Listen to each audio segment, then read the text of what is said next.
Hello বন্ধুরা, দেখো বাঙালি আচার অনুষ্ঠানের মধ্যে এই বাউনি বাঁধাটাও কিন্তু পড়ে।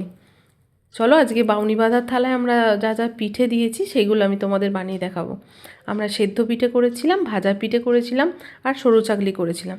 ভাজা পিঠে রেসিপিটা কিন্তু পরে দেব, এখন এখন দিইনি।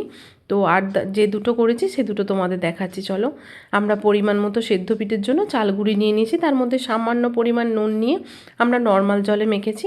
তা তোমরা চাইলে গরম জলেও মাখতে পারো, আমরা নর্মাল জলে মেখেছি। দেখো এবার সুন্দর করে আটার মতো করে কিন্তু মেখে নিতে হবে।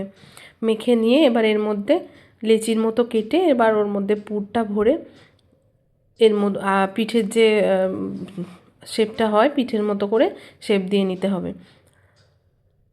আশা করি তোমরা সবাই এটা জানো, তো আমরা যেরকমভাবে করি সেটাই আমি তোমাদের সাথে শেয়ার করলাম। দেখো এগুলো করে নিচ্ছি। তোমাদের যদি আমাদের ভিডিওটা ভালো লাগে তোমরা কিন্তু অবশ্যই লাইক অ্যান্ড সাবস্ক্রাইব করো। দেখো আমাদের সেদ্ধ পিঠেটা বানানো মোটামুটি হয়েই গেছে।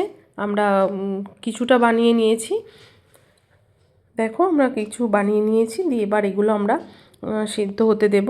একটা বড় ডেচকি নেব, বড় ডেচকির মধ্যে একটু বেশি পরিমাণে জল নেব, দিয়ে সেটাকে ভালো করে ফুটতে দেব।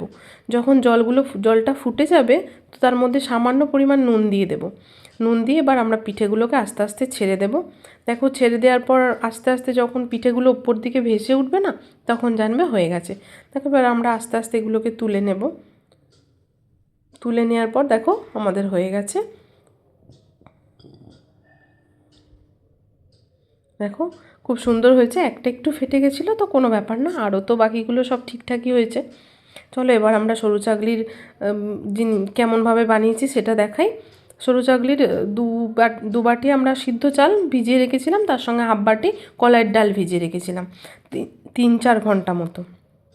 ভেজানোর পর সেটাকে আমরা সুন্দর করে বেটে নিয়ে এবার দেখো তাওয়ার মধ্যে খুব সামান্য পরিমাণে একটুখানি তেল ব্রাশ করেছি, দিয়ে তারপরে ব্যাটারটাকে আমরা ছেড়ে দিলাম। দিয়ে ভালো করে রুটির মতো আকার করে নিতে হবে। দিয়ে দেখো খুব সুন্দরভাবে উঠে যাচ্ছে, একটুও কিন্তু লাগেনি। একদম একবার তেলেতেই আমাদের সব কিন্তু হয়ে গেছে, কোনো অসুবিধাই হয়নি। বারবার কিন্তু তেল লাগেইনি এটাতে। দেখো কত সুন্দর নরম হয়েছে, খুব সুন্দর নরম হয়েছে, খেতেও খুব ভালো হয়েছিল। চলো এবার আমরা বাউনির থালাটাকে সাজিয়ে নিই। এর মধ্যে দেখো আলু ভাজা, উচ্ছে ভাজা, বেগুন ভাজা আর একটা শাকের চচ্চড়ি, পায়েস, চাটনি আর সিদ্ধ পিঠে, ভাজা পিঠে আর সরু চাকলি আর মাছের ঝাল, এগুলো দিয়ে আমরা বাউনি বেঁধেছিলাম। তোমাদের ভালো লাগলে অবশ্যই সাবস্ক্রাইব